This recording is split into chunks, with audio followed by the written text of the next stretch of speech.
Showbiz fanatics, Catherine Bernardo, matapang na ginawa ang lahat ng ito kay Daniel Padilla. Aba, mukha talagang desidido na ang isang Catherine. But before that, if you haven't subscribed yet to my YouTube channel, please don't forget to like, share, and subscribe at hit mo na rin ang notification bell for more showbiz updates. And please don't forget to hit the all para ikaw ang unang-una makakapanood sa lahat ng ating mga updates. Bago tayo magpatuloy sa ating updates, nais ko po muna magpasalamat, of course, sa lahat po ng mga legit viewers, subscribers, and legit lover cards po natin na lagi pong nag-aabang at nakaantabay sa lahat ng ating mga updates. Maraming salamat po sa inyong panonood. And for today's video, ito na nga po, no, matapos po mag-trending at talaga namang kinilig ang lahat ng mga Katniel fans nang maspatan itong si Miss Catherine and Daniel Padilla sa kasal mismo ni Robby Domingo and Miss Maggie Pineda, kung saan pinag-usapan nga ang bawat videos na naglalabasan.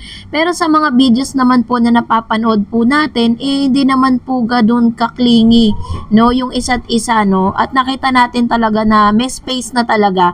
May mga photos na mag-isa lang si Miss Catherine na kasamang ibang friends, at ganoon din naman si Daniel Padilla. So which means na kahit magkasama sila sa isang event, ay ganoon pa rin kung paano po nila binibigyan ng distansya yung kanilang mga sarili, ganun pa rin yun. Pero syempre, pinapakita pa rin nila na civil sila sa isa't isa.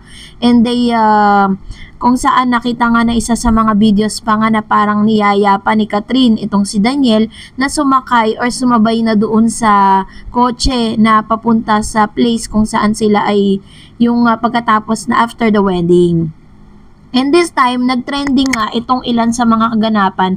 Pagkatapos kasi ng kasalan, kumalat na naman at umugong ang mga spekulasyon ng ilang mga fanay at ilang mga nagmamahal kay Catherine at kay Daniel na may balikan na ngang magaganap dahil nagkaroon na naman sila ng pagkakataon na magkasama sa isang event. Pero sa ginawa po ni Catherine Bernardo, ay pinatunayan na wala talagang balikang magaganap, sapagkat si Catherine Bernardo ay tuluyan nang in-unfollow si Daniel sa kanya Instagram at dinamay pa pati sina Liza, Julia at Jillian. So dahil dyan, nagte-trending po yung balitang ito patungkol dyan.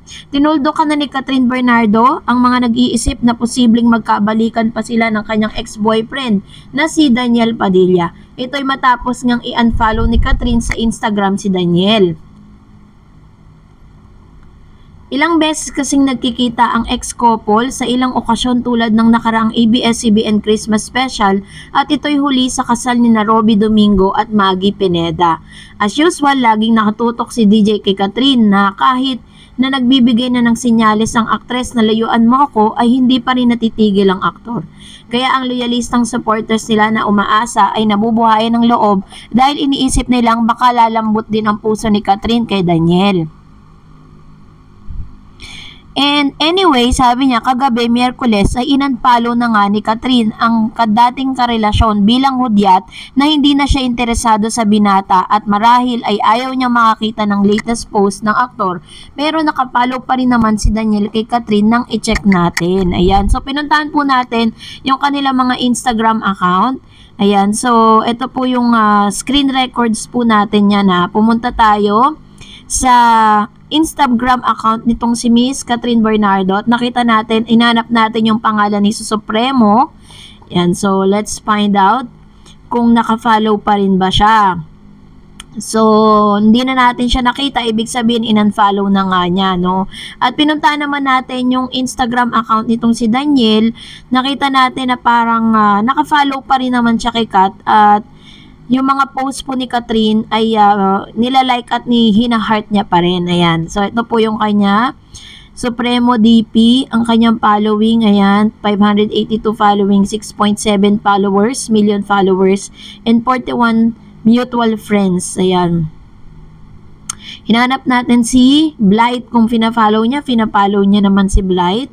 And hinanap din natin kung pinapollow niya si Miss Catherine, pinapollow niya pa rin. Marami ang nagtaka kung bakit nadamay daw di umano sina Liza at Julia. Maiintindihan pa raw ng pag-unfollow kay Jillian dahil kumalat na link ito kay Daniel. Pero as we search, matagal na po na in-unfollow ni Catherine Bernardo, or maaaring hindi siya nakapollow no dito kay Liza Soberano, pero sabi nga magkakaibigan daw di umano sila.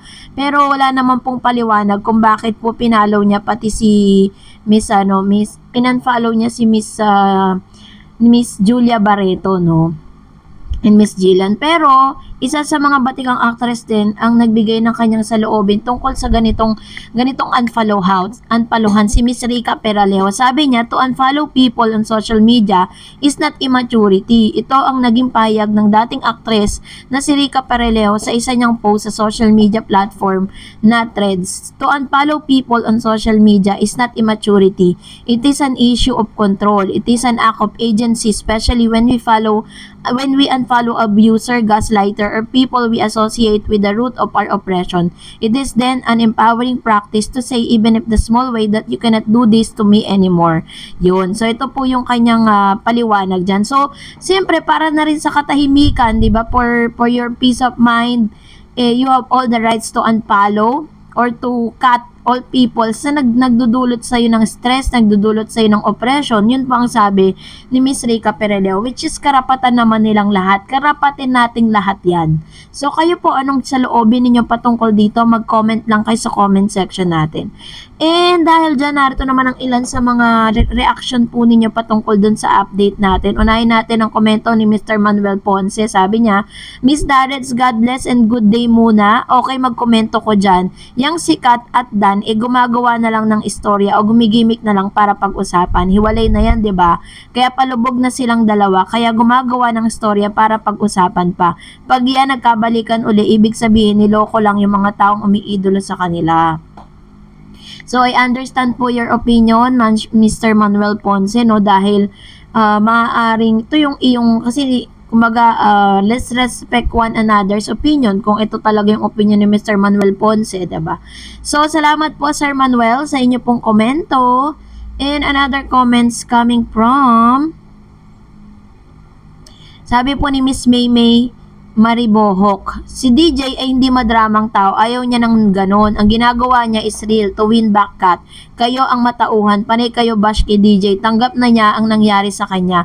Kaya nga bumabawi yun. So, yun po yung isa sa mga ginagawa ngayon ni DJ. Kasi diba sabi nga, hindi mo raw marirealize or you cannot see the worth ng isang tao sa buhay mo unless nandyan pa siya Kapag nawala na siya, doon mo marirealize kung gaano siya kaimportante. At yun yung nangyayari ngayon kay Mr. Daniel, no? Ang maganda sa kanya, bumabawi. 'Di ba? Doon sa mga pagkakasala. Yun nga lang, kailangan niyang i-face yung kanyang consequences. Well, kung nagustuhan mo ang video ito, huwag mong kalimutan mag-like, mag-share, at mag-subscribe at i-follow mo na rin ang aking Facebook page for more updates. God bless everyone. See you on my next vlog.